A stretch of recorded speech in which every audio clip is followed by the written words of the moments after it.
সামান্য আঘাতকে গুরুতর আঘাত হিসাবে দেখানোর চেষ্টা করে অনেকে মামলা দায়ের করে।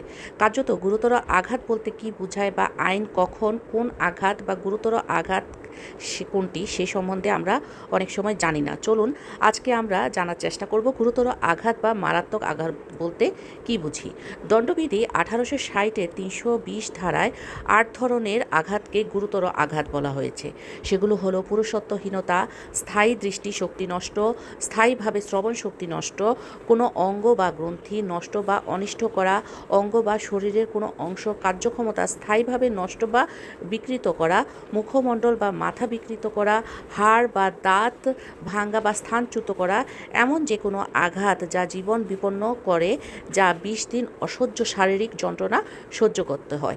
তো এই ক্ষেত্রে এই আঘাতগুলো, এই 8 ধরনের আঘাত যখন দেখা দিবে তখন আমরা 325 ধারায় এর শাস্তি 7 বছর কারাদণ্ড, উভয় দণ্ড দণ্ডিত করা হবে।